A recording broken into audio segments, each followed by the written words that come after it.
디모데후서 3장 2절 말씀에 사람들이 자기를 사랑하며 돈을 사랑하며 자랑하며 교만하며 비방하며 부모를 거역하며 감사하지 아니하며 거룩하지 아니하며 이렇게 말씀을 하십니다. 하나님 말씀에 이런 내용이 들어있는 것은 하나님을 믿고 섬기는 사람들이 하나님의 뜻에 합당하게 살아가지 않으시고 이렇게 돈을 사랑하며 자랑하며 교만하여 비방하며 부모를 거역하고 감사하지 아니하며 거룩하지 아니하다라는 사람이 많이 있다는 거예요. 의외로 굉장히 많이 있다는 거예요. 하나님이 보시기에 상당히 기뻐하지 않으실 일인데 우리가 계속 그렇게 살아야 되나? 저는 예수 믿기 전에 이렇게 살았어요. 하나님을 알지 못하였을 때 돈만 사랑하고 또 자랑하고 또 교만해서 남을 비방하고 헐뜯고 이렇게 살았어요. 그리고 늘 방학이 되면 엄마와 함께 절에 가서 여름방학에 공부하고 하나님을 알지 못한 상태였으니까 어머니가 또 굉장히 불교 또 신자이셨고 저 역시 어머니 따라서 늘 그곳에 간 걸 좋아했고 그리고 제가 사는 곳은 첩첩산중 산토끼 발맞추는 곳에 앞에 뒤에 산이 다 막혀 있고 동네가 40호 되는 곳인데 전체 농사를 합쳐봐도 손바닥만한 그런 곳에 살고 있었으니까 얼마나 형편들이 다들 어렵겠습니까? 그래서 보릿고개가 되면 늘 밥을 굶고 사람들이 어려운 시기에 뭐 여기 계신 어른들은 다 이해하시겠지만 그런 일이 참 흔히 많이 있었던 시절입니다. 그런데 제가 이제 간증이니까 말씀을 드리는데 초등학교 졸업 때는 선생님께서 저를 예쁘게 보셨는지 어땠는지 하여간 3학년 때부터 제가 반장을 했어요. 그리고 6학년 때는 전체급장을 했어요. 그리고 어린이 회장까지 했습니다. 졸업을 하게 되니까 학교장상을 주시더라고요. 너무 기쁘고 좋았습니다. 그래서 꿈이 생겼어요. 그때 나도 이 다음에 학교장님이 되면 좋겠구나. 그래서 선생님이 되기로 이제 꿈을 정했습니다. 자, 그래서 이제 졸업을 하고 중학교에 딱 들어가니까 중학교에는 이제 아무도 모르니까 처음에 온 이제 선생님이 자, 지금부터 초등학교에서 전체급장한 사람 손 들어봐요. 그러더라고. 처음 손 들었대요. 그랬더니 갑자기 제가 반장이 되었어요. 중학교 때.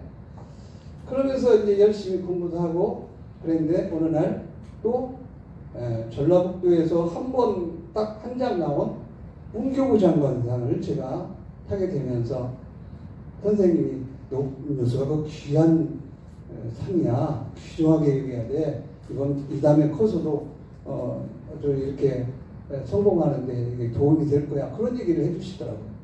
그래서 꿈이 바뀌었어요. 이게 뭘로 바뀌었어요? 문교부 장관상. 문교부 장관님이 돼야겠다. 이제 꿈이 그렇게 바뀌었습니다. 하나님은 우리의 꿈을 이루어 주셔요. 언젠가는 꼭 이루어 주십니다. 그래서 하나님을 섬기는 백성들은 이왕에 꿈을 꾸려면 야무지게 크게 꾸시는 게 훨씬 여러분들에게 도움이 될 것입니다. 그 꿈 이야기는 이제 뒤로 미루는 걸 하고 제가 그때 당시에 이제 하나님을 섬기지 못했으니까 살아가는 문제에 대해 고민이 많았어요. 그래서 살아가다 보면 좋은 날도 있겠지. 살아가다 보면 나쁜 날도 있겠지. 운이 좋으면 나도 잘 될 것이고 운이 나쁘면 나도 못 될 것이다. 이런 생각을 가지고 살았습니다. 그래서 제가 그 곡을 한번 하모니카로 한번 연주를 한번 해보겠습니다.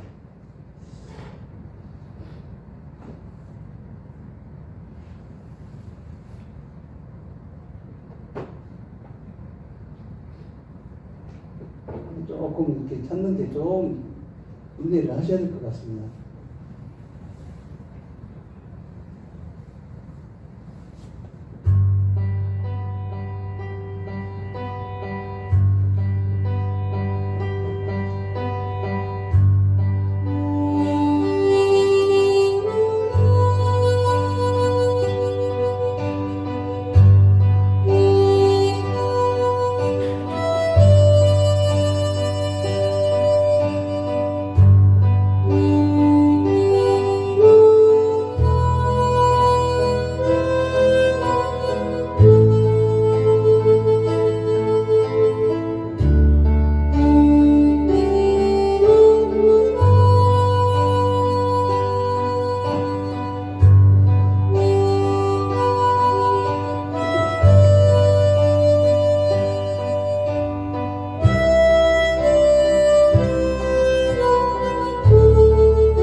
제가 이제 문교부 장관상까지 받고 문교부 장관이 되겠다 꿈을 이제 그렇게 가졌는데, 고등학교 때 형편이 녹록지가 않았어요.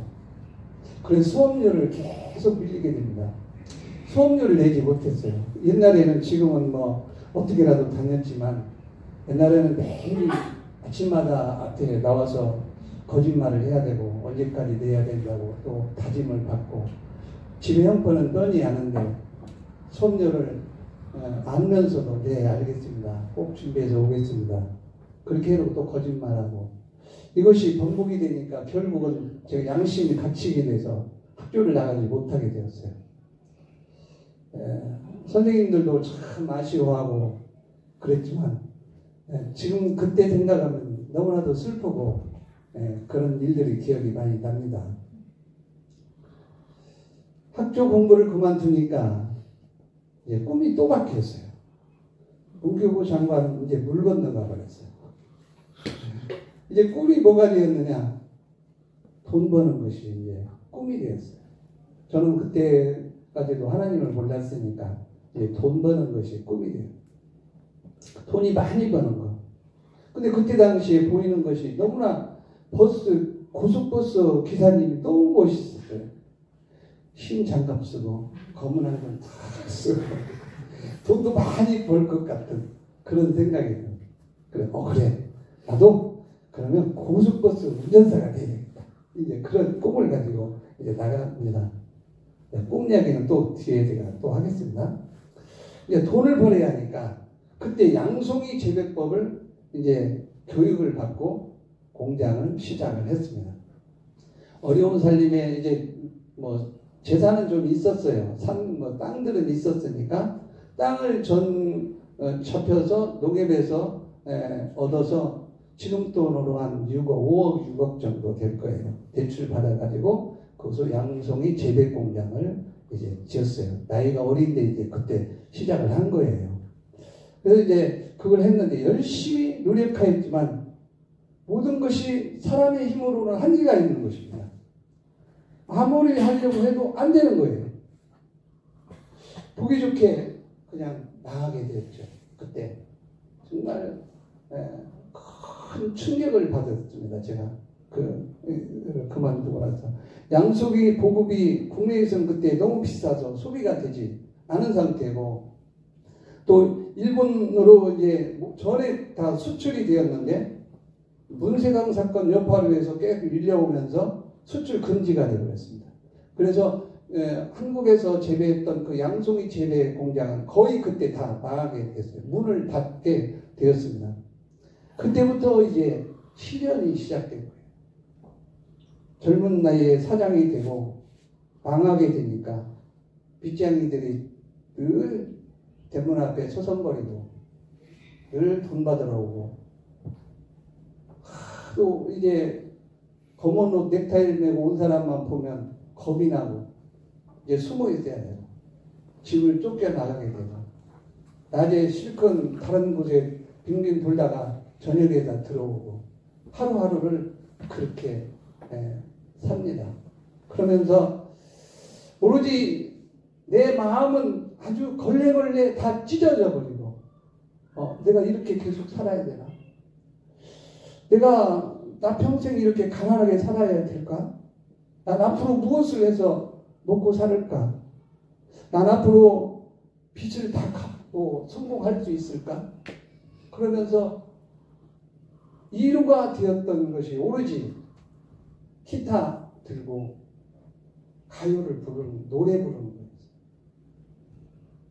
노래도 지금은, 옛날에는 노래 가사말들 보니까 다들 아름다워요. 건전한 곡들이에요. 그런 노래를 동생들 데리고 늘 아침 저녁으로 불러고 위로를 받고 또 꿈을 키우고 이랬는데, 그때 이제 무슨 노래를 많이 부르냐면, 이제 우리가 여러분들 잘 모르시겠지만 가사 내용을 보면 버들잎 따다가 연못 위에 띄워놓고 쓸쓸히 바라보는 이름 모를 소녀.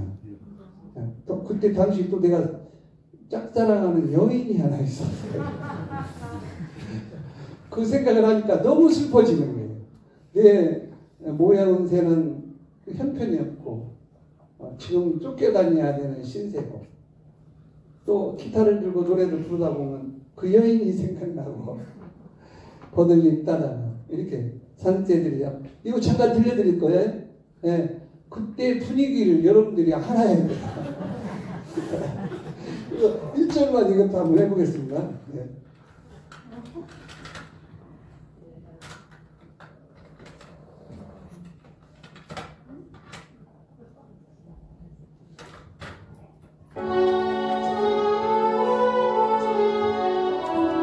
제가 그때는 교회 안 다닐 때니까 이해를 좀 해주세요.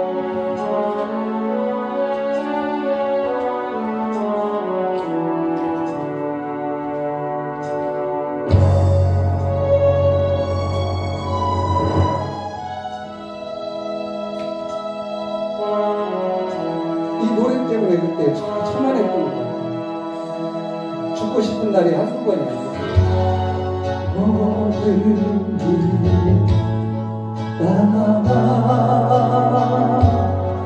연못 위에 띄워놓고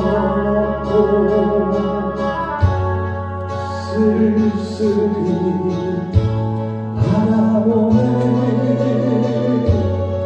이름 모를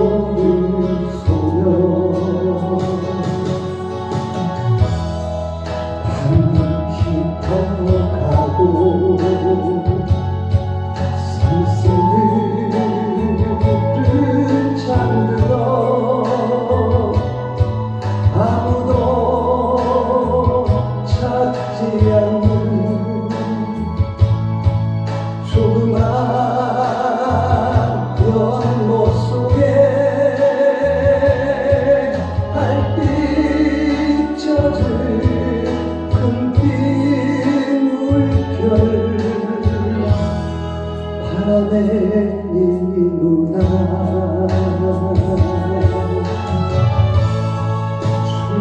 눈물결 속에 나를 달래려고 말없이 기다린다. 쓸쓸히 돌아서서 안개 속에 떠나가는 이름을 쏘며.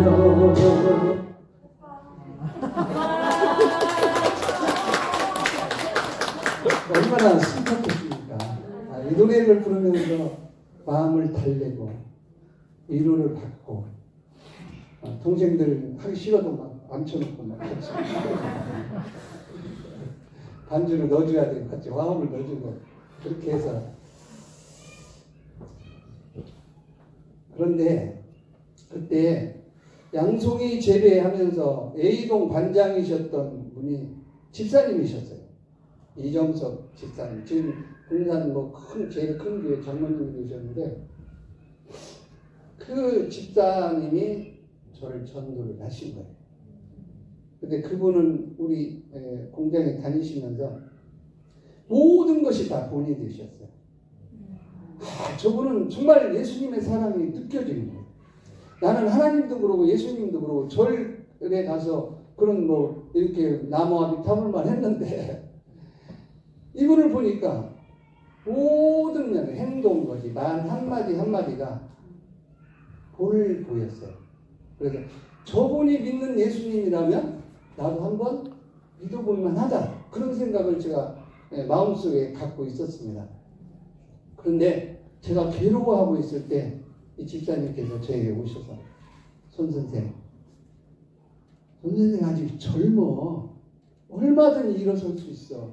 걱정하지 마라. 대신 하나님이 사랑하시니까 교회 한번 나가보시지 않겠어요? 이렇게 물어보고. 그래서 제가 그 모습을 보고 거절은 못했어요. 한번 생각해 보겠습니다. 그리고 약속한 그 주에 제가 교회를 갔다가 마음을 온전히 정하지 못하고 다시 돌아오게 됩니다. 그리고 그 다음 주에 약속했던 그 다음 주에 이제 교회를 가게 되는데, 좀 서먹서먹하고 낯설기도 하고 창피하기도 하고, 처음에 교회에 가니까. 그리고 어떻게 해야 될지를 모르겠어요. 또 교회에 일단은 가서 뒷좌석에 맨 구석에 탁 앉았습니다. 뒷좌석에 앉아서 머리를 푹 숙이고 한참을 있었어요. 아무런 생각이 없었고 고개를 숙이며 있었는데 눈물이 나기 시작해요. 눈물이 쏟아지기 시작하는데 참을 수가 없어요. 끊으려고 해도 끊을 수가 없어요. 더 세게 나요. 강하게 눈물이 줄줄줄줄 흐르는 거예요. 그러고 가만히 눈물을 닦고 있을 때 몸까지 흐르기 시작. 몸이 흔들리는 거예요. 아무리 참으려고 해도 안 되는 거예요. 그래서 결국은 엉엉 울었어요. 엉엉. 이유도 없어요. 그냥 울었어요. 마음껏 울었어요. 그칠 수가 없었어요. 아마 그때 성령께서 강하게 역사하신 것 같아요. 성령님 내 마음속에 들어오신 것 같아요. 엉엉 울다가 창피해서 그냥 나왔지만, 그 우는 모습을 보고 성도님들이 막 그때 막 예배당에 참석할 때인데 그 모습을 보고 같이 울었다고요.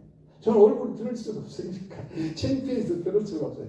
지가 언제부터 교회 다녔다고 너무 난리야 지금. 예. 그런 생각을 하니까 창피한 거예요. 믿음도 없는 것이 왜 그렇게 울고 난리야. 예. 하나님만이 하실 수 있는 것인데 깨달았어요. 제가 뭘 알겠습니까? 아무것도 몰라요. 성령께서 역사하시니까 내 마음을 감동을 주신 거예요. 밖에 나왔습니다. 그때부터 달라지기 시작해요. 세상이 달라요. 모든 하늘이 달라버려요. 세상이 달라버려요. 나뭇잎이 달라버려요. 길에서 돌아다니는 모든 사물들, 또 산에들에 피어있는 꽃들도 나를 위해 막 춤을 추는 것 같았어요. 손석관 잘했어. 석관아 잘했어. 너 예수 믿으니 잘한 거야. 박수를 쳐주고 막 가는 곳마다 막 환영해 주는 것 같은 그런 느낌을 받았어요. 너무나 기분이 좋은 거예요. 막 빗줄이 그거 쏙 들어가 버렸어요. 잊어먹었어. 마음이 늘 우울하고 막 그 생각 때문에 늘 막 이렇게 걱정하고 근심하고 했던 것이 싹 사라져버렸어요. 할렐루야. 찬양하고 밭에서도 찬양하고 논에서도 찬양하고 산에서도 찬양하고 찬양 온통 찬양으로 하루를 살아가기 시작했습니다. 그때부터 찬양을 하기 시작했는데 그 첫 번째 찬양이 제가 한국 내게오라 찬양을 한번 해보겠습니다.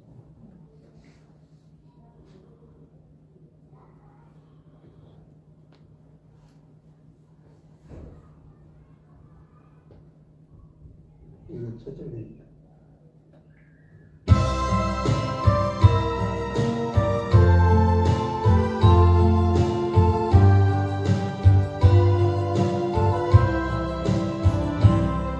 죄에 빠져 헤매이다가 지쳐버린 나의 모습 못 견디는 아픔 속에서 그렇게 쓰러졌을 때 아무도 온 사람이 없어 정말로 난 외로웠었네. 그때 주님 내게 찾아와 사랑으로 함께 하였네. 병든 자여 내게 오라 가난한 자 내게 오라 죄에 빠진 많은 사람들아 모두 다 내게 오라 병든 자여 내게 오라 가난한 자 내게 오라 죄에 빠진 많은 사람들아 모두 다 내게 오라.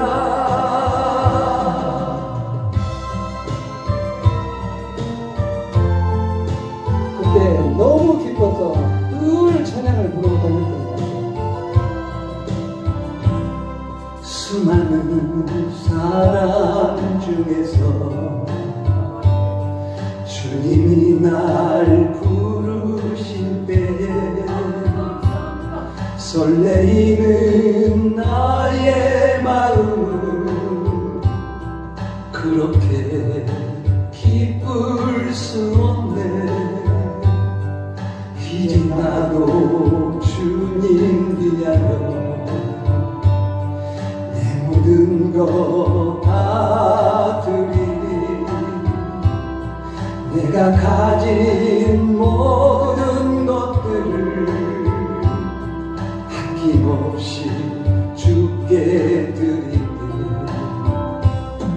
슬픈 자여 내게 오라 괴로운 자 내게 오라 삶에 지친 많은 사람들아 모두 다 내게 오라 슬픈 자여 내게 오라 괴로운 자 내게 오라 삶에 지친 많은 사람들아 모두 다 내게 오라.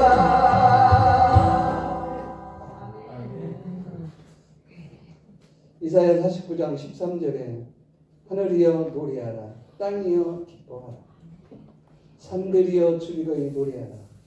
여호와께서 그의 백성을 위로하셨은즉 그의 고난당한 자를 긍휼히 여길 것입니다. 아멘. 그때부터 늘 교회에서 살게 됩니다. 교회 하루만 안 가면 막 미칠 지경에 봉사하고 섬기고 청소하고 정리하고 할 거 없으면 다시 부셨다가 다시 만들고 계속 의자가 틀어졌으면 반드시 하고 또 삐뚤하게 해놨다 틀어요. 청소하고 매일 그 일만 너무 기쁜 거예요. 교회 일이 너무 기뻐. 교회에서 사는 것이 천국 같은 거예요. 그때부터 새벽종을 치기 시작했어요. 저희는 교회까지 가려면 심리를 가요. 걸어가야 돼. 자동차도 없고 새벽에 4시에 일어나서 4시 반에서 종을 치고 그렇게 해서 예배 드리고 하면서 제가 그때 피아노를 보고 너무 놀라는 거예요. 피아노 소리가 너무 아름다워요. 그래서 그때부터 제가 독학으로 피아노를 배우게 됐는데 새벽에 예배 끝나면서부터 배우고 주일날은 피아노 선생님한테 레슨을 한 번씩 받고 그래서 손이 동태가 될 때까지 하여간 뭐 계속 연습을 했는데 6개월에 만에 체르니 40을 뛰었어요. 그때 당시에 하여간 열심히 음악적인 소질도 있었지만 하여간 열심히 피아노를 배운 기억이 납니다. 그때 기도를 늘 하는 기도가 교회에서만 살았으니까 이제 생활이 바뀐 겁니다. 전에는 뭐 세상적인 것이었지만 지금부터는 이제 하나님의 자녀로서 살아가야 될 모습, 언어, 행동까지 하나하나를 이제 본이 되고 조심을 해야 돼요. 세상 사람들하고는 구별이 돼야 된다는 것이죠. 남들하고 똑같이 살면 나하고 그 사람하고 다를 바가 없어요. 달라져야 돼. 세상 사람은 달라져요. 또 내가 이정섭 집사님한테 본을 받았듯이 나도 내 모습으로 세상 사람들에게 그렇게 보여줘야 되는 것입니다. 그래서 늘 기도가 하나님 이 부족한 것, 연약한 거 하나님 불러주실 때에는 하나님이 크신 뜻이 계실 것인데 제가 알 수는 없지만 내가 똑바로 걸어가게 해 주시옵소서. 이런 기도를 늘 해. 똑바로 걸어가게 해 주시옵소서. 그러면서 하나님 이왕이면 하나 더 곁들이겠는데 하나님 내가 직업도 이 피아노가 아름다운 소리를 들으면서 조율하는 모습을 보고 너무나 신선하다. 조율하면서 하나님을 찬양하는 악기를 고쳐주면서 또 생활도 하게 되고 봉사하고 섬기면 좋겠구나. 그런 생각이 들었어요. 그래서 늘 하나님 제가 피아노 쪽으로 조금 이렇게 직업을 갖고 싶습니다. 배우게 하시고 그 일 열심히 해서 봉사하고 섬기고 싶습니다. 늘 그런 기도를 했어요. 하나님은 우리의 기도를 철저하게 들어주시는 걸 압니다. 작은 시름 소리까지도 다 들어주시는 주님이에요. 하나님 아버지 찬이기에 하나님 일만 하면 안 되나요? 하면서 무심코 그런 기도를 늘 하면서 여기 하나님 이제 저는 하나님 일을 하면서 수입도 없고 늘 그렇게 하면서 살아가길 원하는데 꼭 이루어지게 하여 주시옵소서 하면서 이제 기도를 했습니다. 우리는 이렇게 기도하면서 잊어버리지만 하나님께서는 들으시고 노트에 적어 놓으셨는데 어땠는지 나중에 전부 내가 기도했던 것 내 주위에 와 있어요. 내가 생각지도 못한 그 기도까지도 전부 들어와 있는 것을 여러분들도 한번 살펴보세요. 여러분들이 기도했던 거 주위에 벌써 다 와 있습니다. 꼭 필요치 않은 것은 좀 시간이 걸릴 수도 있지만 꼭 들어주신다는 사실을 기억하시기를 바랍니다. 자, 기도의 얘기는 또 뒤편으로 미루고 주일이면 이렇게 제일 먼저 교회에 참석하고 청소하고 정리하고 또 기도로 준비하고 오늘의 말씀의 은혜를 주시라고 늘 기도하면서 예배 준비하는 자세는 하나님 제일 기뻐하시고 큰 은혜를 내려주신다고 아멘. 예, 채워주시고. 자, 그러고 나서 이제 그 봉사를 하게 되는데 주일학교 부교사로 6개월을 열심히 섬겼습니다. 그랬더니 3학년 정교사로 임명을 하는 거예요. 3명을 주시더라고요. 너무 감사해요. 나에게 귀한 어린 생명을 3명이나 주시다. 나도 지금 비틀거리고 있는데 3명을 잘 감당해야 되겠구나. 만약에 내가 이 3명을 맡았는데 3명을 정말 잘 못 만든다면 나는 하나님께 큰 중죄를 진 거야. 그러면서 더 열심히 막 노력했어요. 공부하고 공과 공부 하잖아요. 주일학교 때 공과 공부 매일 그 연습하고 또 준비하고 연습하고 준비하고 그랬더니 주일학교 학생들이 3명이지만 귀가 눈이 동그래가지고 아주 잘 들어요. 그래서 이제 전도를 하러 나가고 계속 그러면서 그때 아마 3개월에 3명을 줬는 30명이 된 것 같아요. 30명을 전도를 했어요. 그러니까 27명을 전도한 거죠. 그랬더니 시너지 효과로 다른 반들도 막 전도가 되기 시작해요. 전체 우리 주일학교가 15명 정도 되었었는데 그때 당시 전체 이렇게 해보니까 60명 정도가 된 거예요. 네, 부흥이 된 거죠. 상당히. 그런데 그때 이제 그 장로님들이 고민이 생긴 거예요. 교회에서 지금까지 주일학교 여름 성경학교를 해보지를 않았는데 이제 앞으로 여름 성경학교를 해야 되는데 선생님들이 교육을 받지 못했어요. 그러니까 급하게 서울의 9.1교회가 신청을 해서 우리 교회 여름 성경학교 좀 해주세요. 그래서 전담 그 아주 전문 선생님들이 오셨는데 그때 선생님들이 오셔서 5박 6일 동안 아주 멋있게 은혜스럽게 잘 마쳤어요. 그러면서 제가 느낀 것이 저렇게도 봉사하는구나. 5박 6일 동안 잠도 못 잡수면서 사례비도 하나도 받지 않으시고 저렇게 헌신하는 여성도 있고 또 집사님도 계시는구나.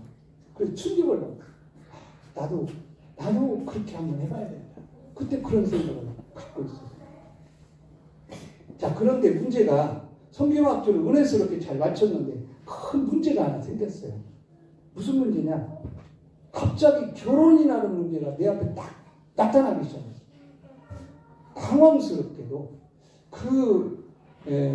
서울에서 온 여선생님이 한 분 계셨는데 피아노 반주하면서 율동으로 한갑게 이렇게 하는데 제가 그때 기타 반주를 같이 이제 하고 성경학교를 갔었는데 그 선생님이 가시고 나서 저에게 편지가 왔어요. 일주일.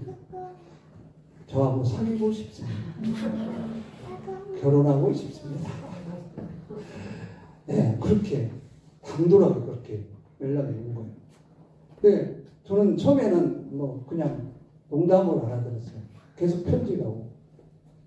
그때 장로님하고 상의를 했습니다. 이거 어떻게 했으면 좋겠어요. 근데 그 장로님 성의도 없이 선생님 알았어요? 그리고 네, 기도를 하기 시작했습니다. 아니 이거 어떻게 해야 되겠습니까? 지금 제가 그 문제가 아니라 빚쟁이에게 쫓겨다니는 입장이 형편이 어려운데 그때 당시에 쌀도 제대로 없어서 못 먹을 형편인데 지금 결혼이라는 문제가 우리 앞에 딱 닥쳐왔는데 어떻게 되겠습니까? 집사람은 그때 당시에 결혼을 막 독촉을 했어요. 그 해야 된다. 80년도에 해야 돼. 80년도 7월에 만났는데 9월 12월 날 해야 된다. 왜 그러냐? 그 문제를 저는 처음에 몰랐어요. 동생이 임신을 했어요, 지금. 여동생이 임신을. 그게 빨리 해야 돼. 그 동생보다 먼저 해야 되는 문제가 생기니까. 자, 이제 그러다 보니까 급하게 돌아가는 그 문제. 하나님께 급하게 청하여 기도를 하게 됩니다. 하나님 막 급할 때에는 급하게 하면 돼요. 막 안 되면 막 통성을 하고 막 소리를 지르고 막 응답될 때까지 막 기도를 하는 거예요. 그러면 하나님께서 어쩔 수가 없어요. 응답해줘요. 우리 아들 자녀를 키우지만 아들하고 딸하고 있어요. 아들은 학교에서 뭐 가져오면 필요한 게 있으면 야 저 형편이 안 되니까 다음 주에 준다고 해요. 그럼 알았어요. 가. 딸랑구 이 하나는 아니. 눈꼬리 잡고 늘어져. 막 울고 불고 난리가 나. 그날 돈을 줘야 돼. 줘야 돼. 이거 안 주면 시끄러워서 못 살아. 동네가 시끄러워서. 그러니까 어떻게라도 줘야 돼. 시끄러워. 입을 막아야 돼. 줘야 돼. 주어서 보내. 하나님도 똑같아. 급하면 급한 대로. 막 울고 짖고 막 응답 될 때까지 부르짖는 사람이 빠른 것을 저는 체험을 했어요. 이때 제가 뭐 어디서 하소연을 하겠어요. 오직 하나님께 간구. 나는 그때 당시에는 믿음이 엄청 좋았어요. 기도하는 거 다 되는 줄 알았어요. 안 되면 안 되는 줄만. 만약에 안 되면 만약에 그 기도 안 들어주셨으면 하나님이 제가 그만뒀을지도 몰라. 그때 당시에. 하나님. 왜냐하면 모든 것이 기도하면 다 되는 줄 알고 기도하면서 이루어질 줄 알고 행동을 했으니까 그대로 어떻게 했느냐. 결혼을 해도 된다는 기도하는 게 평안함이 느꼈고요. 그때 당시에 너무나 평안하게 위로를 해주셨어요. 그러면서 결혼을 하거라라는 응답을 받고 이제 준비를 해야 되는데 어떻게 해야 되냐. 결혼 자금을 일단은 급하게 만들어야 돼. 12월달 19일까지 만들어야 됩니다. 돈은 하나도 없어요. 빌릴 데도 없습니다. 그게 어쩔 수 없이 회계 집사님 찾아가시고 집사님 저 돈 좀 빌려주세요. 그랬더니 그때 집사님 돈 나 많이 없는데 얼마나 되시는데 선생님 왜 그래? 네, 필요해? 이것밖에 없어 하면서 27만 원을 내놓으시더라고요. 그때 또 80년대 27만 원이면 지금 한 270만 원 정도 됩니다. 내놓으시더라고요. 그래서 방법이 없어요. 그때는 김장철이에요.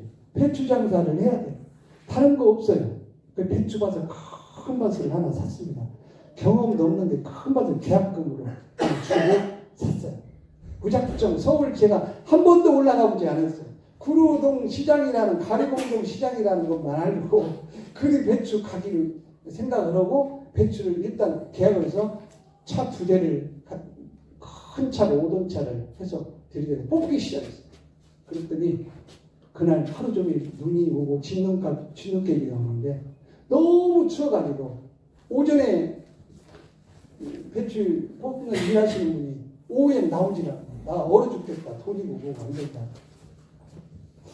그래서 동생들, 형들, 또 친구들 다 합쳐서 그 진안에 있는 그 마령면에 있는 그 소재 산대 거기서 밤 새벽 3시까지 배추 작업을 정말 고생을 해가면서 한 차를 마련했어요. 한 대는 2대를 불렀는데 못하고 한 대 보내고 한 대만 가지고 그 한신이 실어가지고 새벽 3시까지 싣고 저는 이제 그 차 타고 서울에 올려가지고 미리 이제 집에 와서 오토바이 타고 집에 와서 장화를 걷는데 장화가 꺾고 얼어가지고 벗겨지더라고요.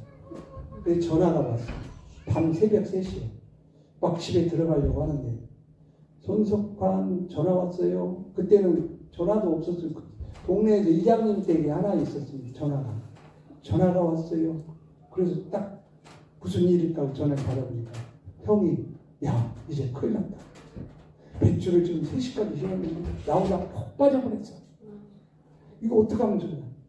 지금 기사님은 지금 다 퍼버리고 가버린다고 그러는데 어떡하면 좋냐. 형님 절대 그러면 안 돼요. 그 차 가야 됩니다.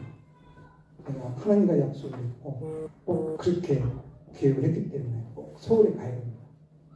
한 대 가지고 내 가차 안 된다면 2대로라도 뽑아내세요. 그때 서울의 운임이 5톤차가 8만 원이었어요. 그럼 내 가차 빌리는데 한 대당 8만 원이었어요. 그럼 2대 빌리면 8만 원.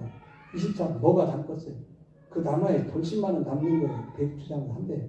근데 이 타합점은 뭐 마이너스죠. 그래도 가야 됩니다.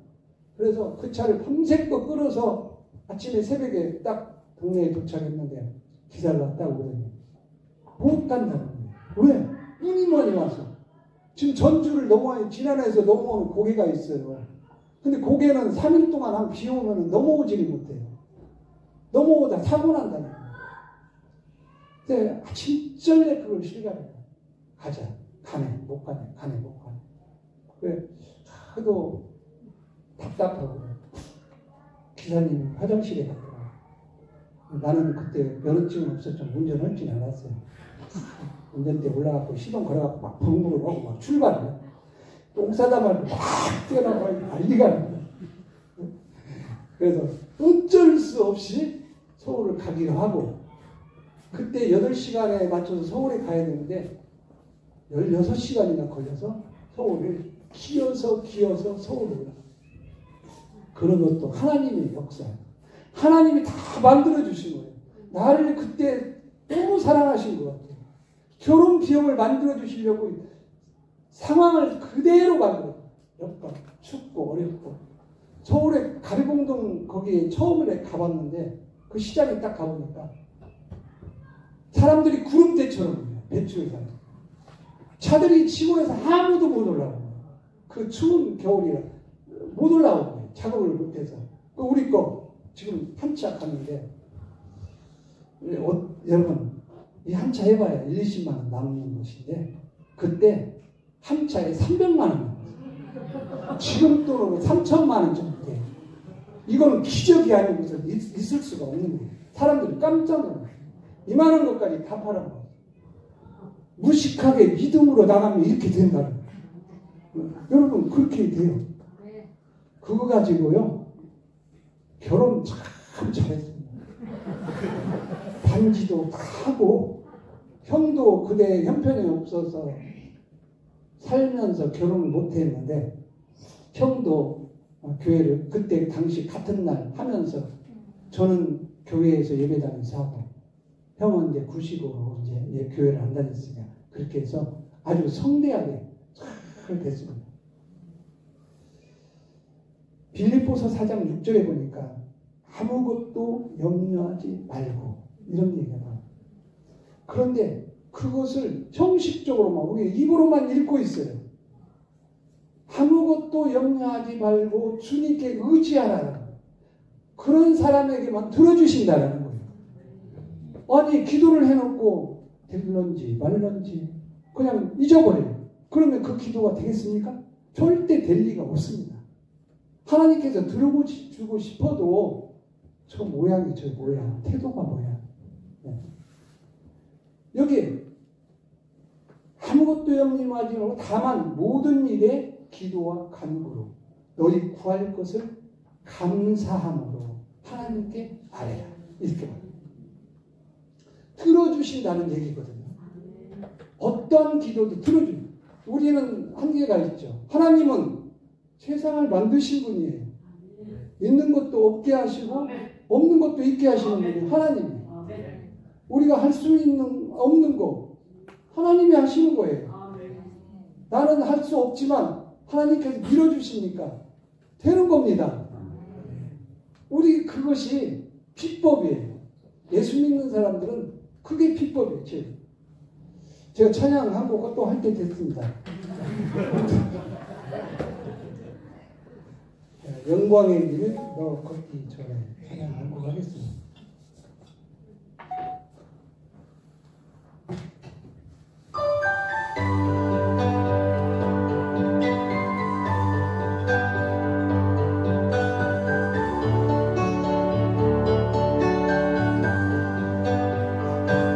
영광의 길 너 걷기 전에 갈보리 길 너 걸으라.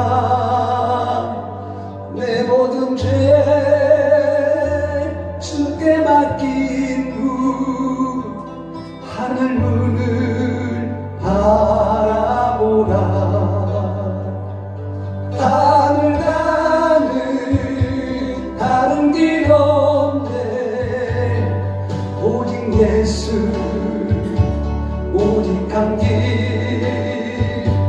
갈보리 길 걸어가신 주 그 길 따라 너 걸으라. 방황하는 영혼을 위해 십자가에 피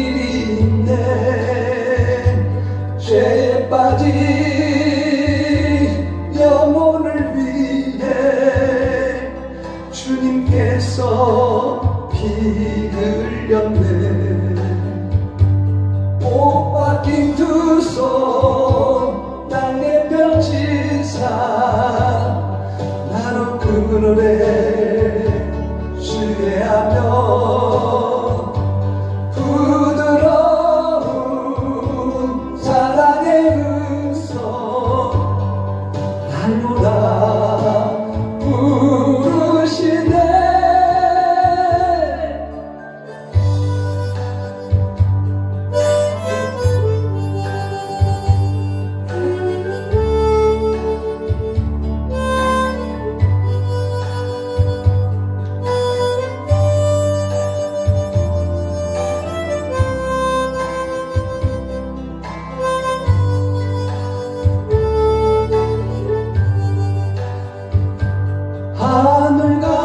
하늘가는 다른 길 없네.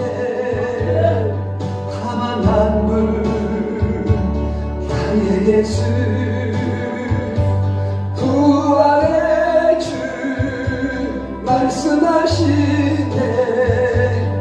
갈보리 길 너 걸으라. 고난의 길 합성하신 주 가시관에 머리 찔렸네. 그 십자가 날마다 보내. 내 모든 죄 다 씻겼네. 내 모든 죄 다 씻겼네. 아멘. 하나님은 세상을 만드시고 사람을 하나님과 똑같은 형상으로 만드셔서 세상을 다스리며 행복하게 하나님을 기쁘게 하는 삶을 살아라 이렇게 말씀하셨습니다. 나 하나하나를 여러분 하나하나를 귀하게 보시고 역사하시는 그 크신 은혜 여러분 어떻게 보답하실 것입니까? 저는 늘 이런 고민을 많이 했어요. 날마다 나를 위하여서 새롭게 역사하시는 그 하나님이 왜 나를 세워주셨을까? 내가 어떻게 해야 할까? 늘 고민하며 이렇게 나아가 지금까지 살아갑니다. 어렵게도 하시고 살아가다 보면 힘들게도 하시고 기쁘게도 하시면서 나를 순간순간 단련하시는 모습을 볼 때에 나를 어디다 쓰시려고 이렇게 단련하시는가 너무나 감사하고 정말 감사할 따름입니다. 내가 50년을 사시든 100년을 더 사시든 하나님은 그런 일에 관심이 별로 없어요. 1년을 살아도 2년을 살아도 하나님의 자녀로서 어떻게 살아가느냐가 문제예요. 30년 그냥 지멋대로 살면 무슨 소용이 있겠어요. 말로는 나 40년 믿었어, 30년 믿었어, 20년 믿었어. 말과 행동은 거지같이 하면서 하나님의 냄새가 전혀 풍기지를 않아요. 하나님의 사랑은 느낄 수가 없어요. 세상 사람들이 손가락질해요. 저것도 집사야? 저것도 성도야? 하나님의 영광을 가리우는 삶을 산다. 우리는 이 일에 정말 심각하게 다시 한번 생각해 볼 문제입니다. 우리는 피조물이에요. 하나님의 물건이에요. 여러분 물건들 다 있어요. 핸드폰 있고 내 거예요. 내가 없앨 수도 있고 내가 사용할 수도 있고 더 살 수도 있고 버릴 수도 있는 거예요. 우리는 하나님의 똑같은 피조물이에요. 물건이에요. 하나님이 기뻐하시는 일에만 사용되어야 돼요. 아침에도 점심 때도 저녁에도. 하나님이 기뻐하시는 일이라면 이유 묻지 말아요. 그냥 하나님이 하시라니까 하는 거예요. 서 있으라 서 있고 그만 가거라 그만 가라 하면 가고 서라 하면 서는 게 우리의 모습이라는 거예요. 모두 천국에서 다시 만난 믿음의 사람들이에요. 우리는 20년 늦게, 30년 늦게, 50년 늦게 간다 한들 그거 별로 하나님은 의미 없다니까요. 100년을 하루 생각하시는 하나님은 우리 인간들을 잠깐 세상에 내려가 서로 사이좋게 지내다고 뭐라 하고 소풍을 보낸 거예요. 서로 사이좋게 도와가면서 행복하게 살다가 오너라. 싸우지들 말고. 먼저 가신 분들이 우리보다 천국에서 며칠 먼저 간 것이고 내가 지금 살아있으니까 지금 내가 한 달 있다 죽든 10년 있다 죽든 가더라고. 그분들에게 며칠 늦게 가는 거예요. 그것뿐이에요. 중요한 것은 내가 무엇을 어떻게 하고 살아가고 있는가. 이게 중요한 것입니다. 하나님께서는 나의 꿈과 이상을 그리고 취미까지도 이루게 하십니다. 데살로니가전서 5장 16절에 항상 기뻐하라.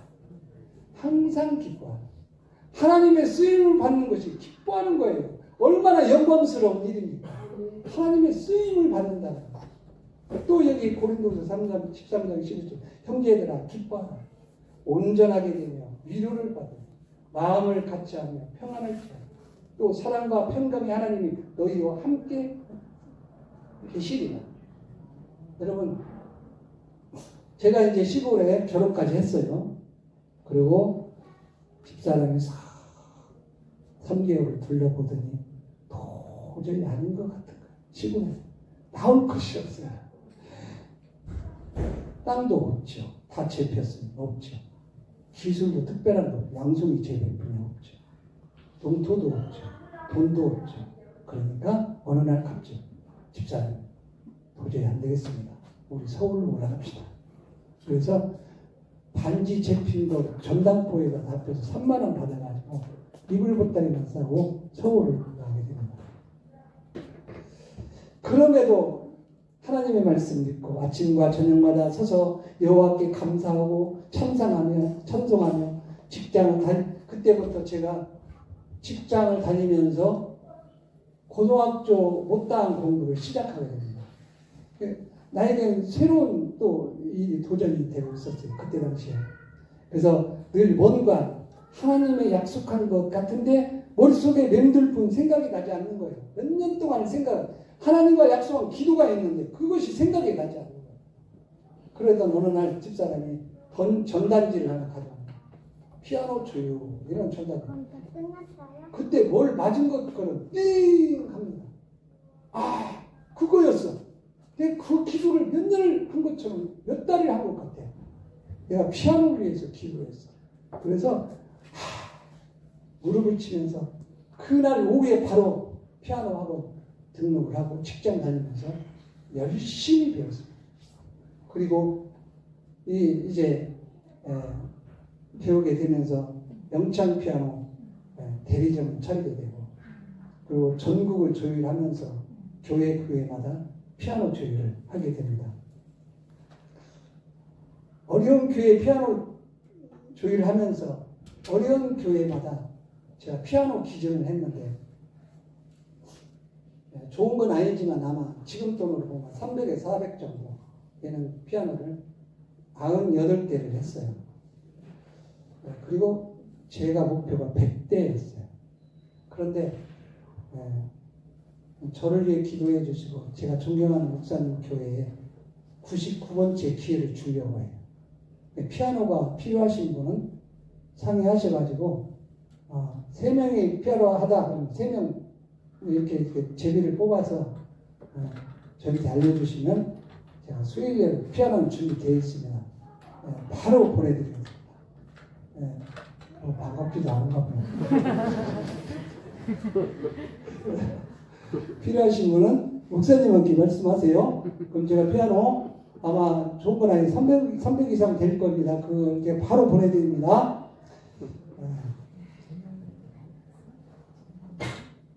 나의 꿈은 학교 교장 선생님,文교부 장관님, 그리고 고속버스 운전사였지만 결국 그 꿈보다도 더 큰 꿈을 이루게 해주십니다. 지금 목사로서 그 무엇보다도 높은 그 귀한 직을 저에게 허락하신 것을 너무나 감사하게 생각합니다.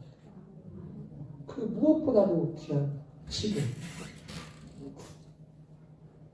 서울에 있는 저희 교회 성광교회에 있는데 제가 창립 멤버였고 창립 5년 만에 성도 300명이 모이게 됐어요. 그러다 보니까 교회가 버스가 필요해요. 그런데 제가 그때 당시에 35살에 장로가 됐어요. 장로교회 헌법상 35세부터 장로가 돼요. 그런데 34세 장로가 되다 보니까 35세까지 기다렸어요. 그래서 35세 될 때 총회에 올라가서 기록이 됐을 겁니다. 35세 최초로 이렇게 장로가 되었는데 그때 주일학교 부장을 제가 10년을 했고 주일학교 학생이 300명이 넘었어요. 그때 당시에. 그때는 막 구름대처럼 몰려왔어요. 여름성학교 기간에는 늘 제가 호돌이 옷 입고 다니면서 또 엿도 막 직접 만들어가지고 가위치면서 장난하고 막 지게 지고 다니면서 새롭잖아요. 지게 지고 다니면서 엿 나눠주면 애들이 막 새까맣게 달라요. 야 교회 가자 해가지고 교회 싹 데려오고 하나님께서는 학교 교장 선생님보다 장관님보다도 나에게는 그런 봉사를 원하셨던 것입니다. 제가 35세에 장로가 되었는데 또 장관님보다도 장로님으로 봉사하고 섬기는 것은 더 기뻐하시는 것이었어요. 세상에서 학교 교장 선생님도 중요하고 장관님도 중요합니다. 그러나 믿음의 장관님들이 더 중요하지만 반드시 또 그러한 일은 하실 분이 따로 있으시기에 하나님께서 편에서 늘 좋은 것으로 주시기를 원하시는 아버지시기에 그 은혜를 내게 주셨다고 저는 생각을 해요. 너무 감사하게 살고 있습니다. 제가 고속버스 기사님 된다고 그 소원도 이뤘어요. 우리 교회에서 대형버스 45인승을 울산에서 제가 현대에 가서 새 차를 뽑아와서 제가 무료 봉사 10년 이상을 그 봉사를 했어요. 그때 당시에 비번호를 회사 안 나갔을 때 순간순간 저 여전부에 수련회 간다 어린이 여름 성경학교 할 때 교회 기도회 기도원에 갈 때 늘 제가 45인승 버스를 끌고 다니면서 그렇게 다녔어요. 너무나 행복하게 다녔어요. 하나님께서 기뻐하시겠어요? 안 하시겠어요? 기뻐하셔요. 그 하나님께서 기뻐하시니까 하는 거예요. 그러니까 즐겁게 하는 거예요. 재밌게 하는 거예요. 하나님이 기뻐하시는 이유는 없어요. 다른 이유는 없어요. 금전적으로 생각하면 이건 안 되는 일이죠. 힘들고 어렵고 안 되는 거예요. 그러나 하나님이 기뻐하시는 일 생각하면 어떤 일이라도 감사하며 해야 됩니다. 이제 시간이 많이 되었고 마무리를 한번 해보겠습니다. 제가 그 뒤에 시간은 몇 시간 더 해야 되는데 그걸 다음 미루게 하고 성도님들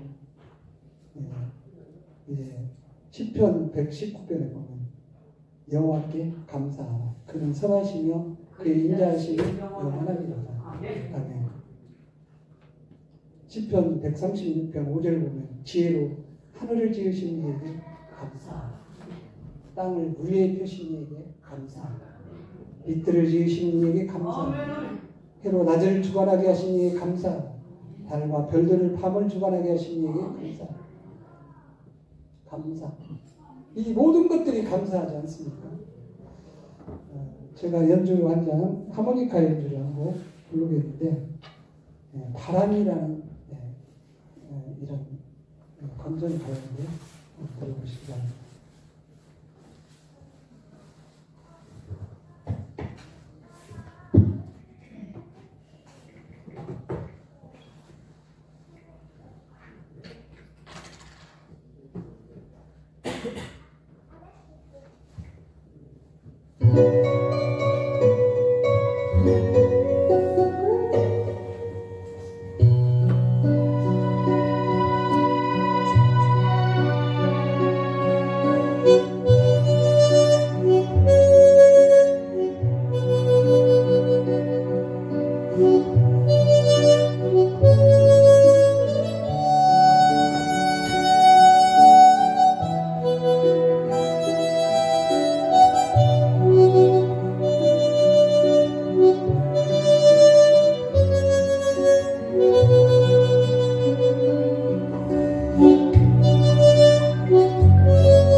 시골에서 제 이 고향처럼 살다가 저희 마음의 고향이 그리워졌어요.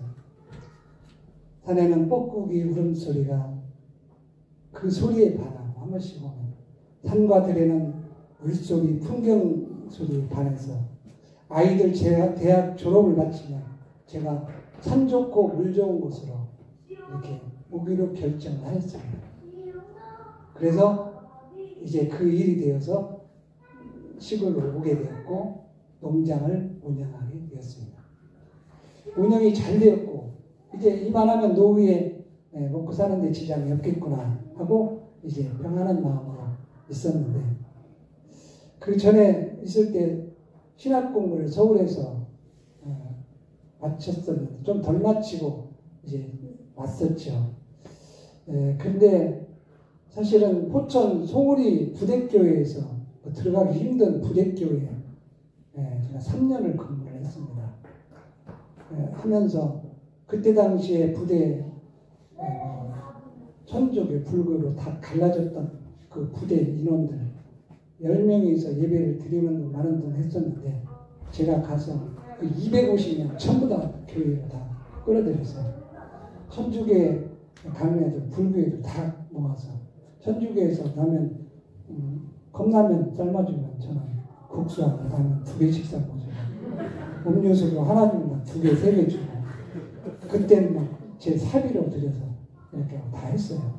3년 동안 해서 싹 끌어내고 악기 다 사줬더니 그 장병들 얼마나 신나게 하는지 시스템 다 갖춰주고 그렇게 해서 이제 하겠어요. 사실은 제가 목회 어려움을 회피하고 핑계대면서 시골로 사실 도망하고 목회가 싫어서 너무 힘들기 때문에 근데 하나님께서 절대 그냥 저를 놓아주시지 않으시는 거예요. 농장에서 저를 부르신 거예요. 또 어떻게 하겠습니까? 순종함으로 목회를 시작해야 되는데 손해가 상당히 많았어요. 운영 그 농장을 그만두려면 제가 그때 또한 한 2억 정도 손해가 시설하는 것 하나 쓸모가 없으니까 2억 정도 손해가 그래서 교회를 개척하면서 내가 이제는 가난하게 살겠습니다. 하나님 원하시는 대로 해주시옵소서. 만약에 제가 목회를 하다가 양식이 떨어지면 피아노 조율해서 그 쌀 사다가 먹고 살겠습니다. 그럼 시작을 했습니다. 개척을 하고 2달 만에 56명을 전도를 했는데 왜 이렇게 가난한 사람들만 모이는지 일이 꼬이고 안 되는 사람들이 많이 오셨는지 늘 그 일로 기도하고 철야하고 고민하고 어떻게 해야 실제로 저 어려운 분들을 도울 수 있을까 고민을 하기 시작합니다. 기도로 늘 기도해라. 이것도 참 매일 하기가 좀 목사가 좀 그렇고 실제로 도울 수 있는 방법이 무엇일까 늘 기도하고 하고 있을 때 기도하던 중에 그거야. 내가 잘 할 수 있는 거 그거야. 그래 농장을 다시 한번 시작해. 그만둔 지 지금 얼마 되지도 않았는데 농장을 시작하고 그들에게 일자리를 만들어주고 고기 잡는 법을 가르치자. 그래서 농장을 새로 시작했어요. 제가 그때 이제 정리를 하면서 제가 좀 돈이 좀 있었어요. 그것은 노후 대책으로 쓰려고 만들어 놓고 제가 꿈이 우리나라에 제일로 좋은 바이크 사고 또 제일로 좋은 이렇게 캠핑카 좋은 차 사고 노후 대책을 하려고 딱 준비를 해놓았어요. 그런데 하나님께서 그걸 허락을 안 하시더라고요. 그 돈 다 내놓았어요. 농자금으로 농토 만드는 것으로 딱 형제들 가족들 전 미쳤다고 그러지 말라고. 왜 그래? 왜 고생을 하냐? 왜 그렇게 올인을 하냐? 하나님이 나를 이렇게 주셨고 하나님이 다 주셨는데 하나님 것인데 뭐가 어때? 내가 못 살면 어다고? 하나님 원하시는 대로 뜻대로 가야 돼. 그렇게 다 올인을 했어요. 나중에 하나님께서 내가 불쌍하시면 다 해주실 거고 그때부터 그 집사님들이 나는 정말 하루에 10,000원씩만 있으면 좋겠습니다. 나는 2만 원만 있으면 좋겠습니다. 했던 사람들이 하루에 10만 원도 벌고 20만 원도 벌고 30만 원. 1년 가고 2년 가고 3년 가고 농장이 자꾸 성장해요. 성도님들은 어려운 사람들 농사만 지면 돼요. 신앙생활 열심히 하고 농사만 지면 내가 다 팔아줘요. 수입이 막 생기는 거예요. 처음에 계약할 때 성도님들한테 그 매출의 10%는 운영비로 내놔야 된다. 그러니까 할렐루야 20% 주면 안 되겠습니까? 20%는 많아. 10%만 내. 그래 나중에 매출이 많아지다 보니까 이거 상당한 금액.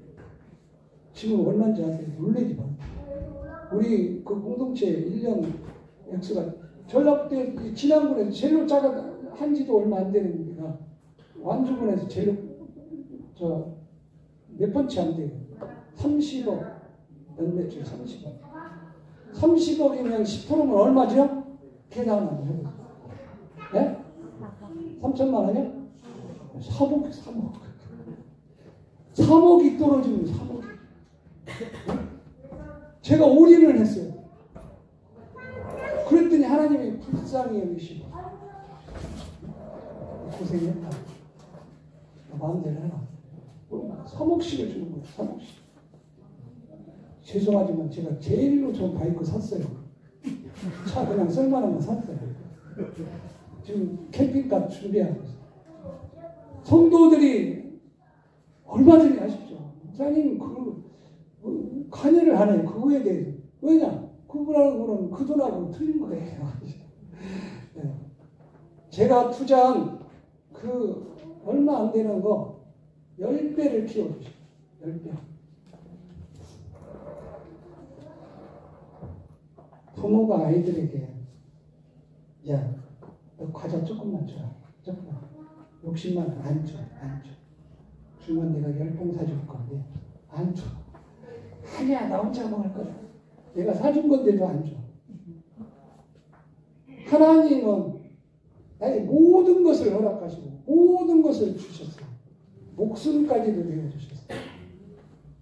내가 지금까지 살아온 것만 해도 감사하고 기뻐할 일이에요.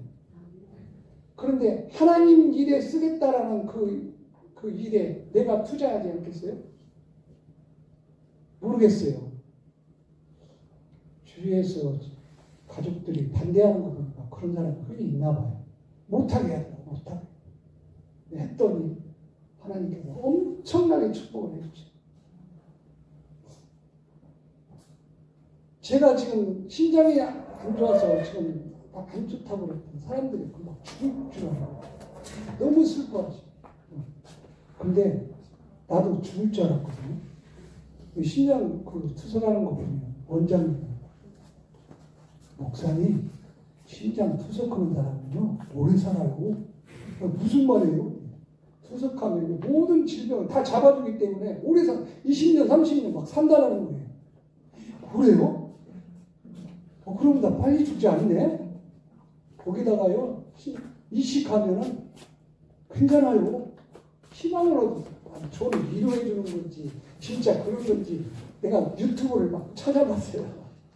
그랬더니 정말로 투석하는 사람 20년 30년 사시더라고요. 그래서 나 끝난 줄 알았는데 이렇게 또 연장을 시켜주는 거 나 또 뭘 시켜먹을지 모르겠어요. 나머지 이야기들이 많이 있지만 지금 우리 교인들이 모두 거의 다 집 사고 땅 사고 지금 할렐루야 찬양합니다. 목회자로서 너무나 행복하고 좋은 거예요. 이제 저희는 뭐 작년봄에서 동생한테 교회를 맡겼어요.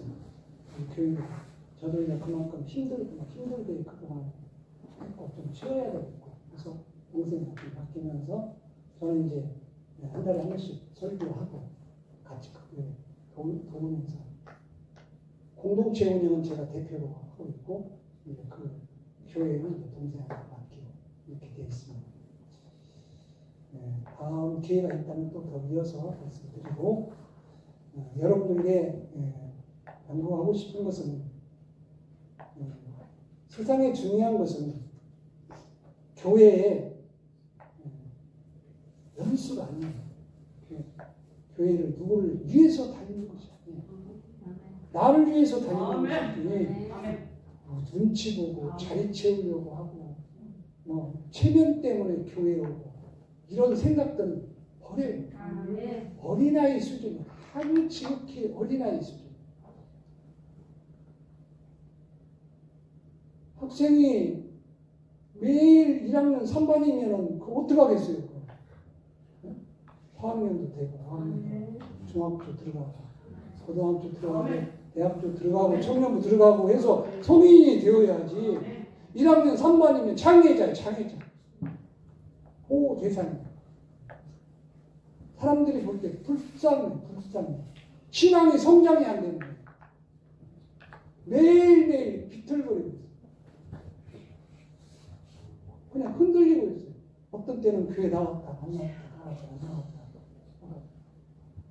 자기도 비틀거리면 남을 어떻게 해야 돼요? 제일 시급한 문제가 자기 정립함. 자기 신앙 지키고 든든히 서갑니다. 그리고 여기 있을 때 그 사랑을 전달하고 하나님의 뜻을 전달하고 우리 온누리교회 성도님들은 정말 장래가 촉망이 돼요. 청년들이 이렇게 많고 그렇기 때문에 우리 존경하는 목사님 앞으로 교회가 부흥이 많이 될 것 같아요. 믿음을 정리하셔서 가정도 회복하시고 행복한 가정으로 이루시고 교회도 부흥 성장하시는 귀한 교회 성도님들이 되시길 바라면서 마지막으로 집으로 갈 시간이니까 집으로 가자.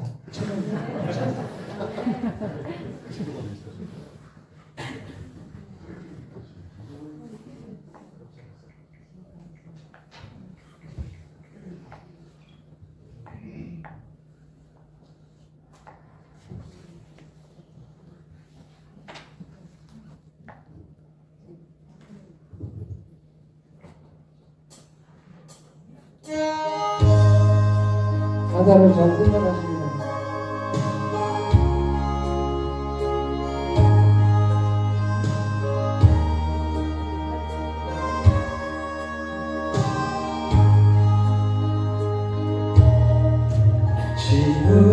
집으로 가자 집으로 가자 이런 눈물 흘리지 않는 곳 집으로 가자 집으로 가자 내 아버지 기다리시는 그곳에 안녕 친구여 곰곰이 생각해봐 그대는 지금 자유로운지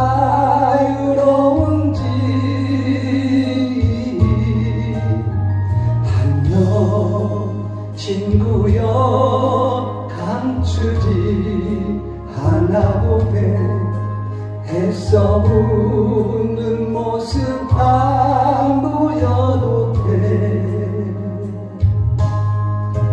구원 많은 몸이라 안심하고 있었나봐 끊임없는 일기는 어두운 채 감춰둔 채 의인은 믿음으로 살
정말 넌 천국 갈 수 있는지 안녕 친구여 세상 떠나갈 때에 진짜는 하나님 볼 수 있는지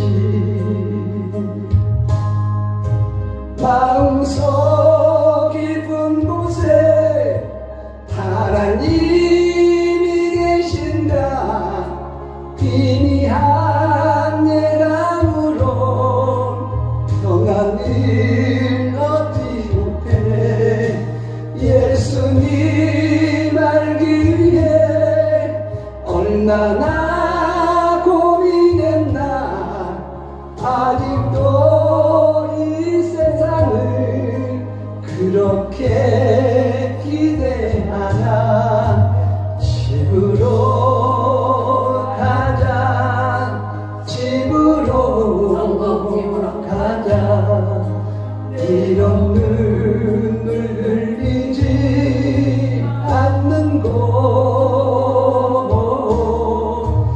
집으로 가자 집으로 가자 내 아버지 기다리시는 그곳에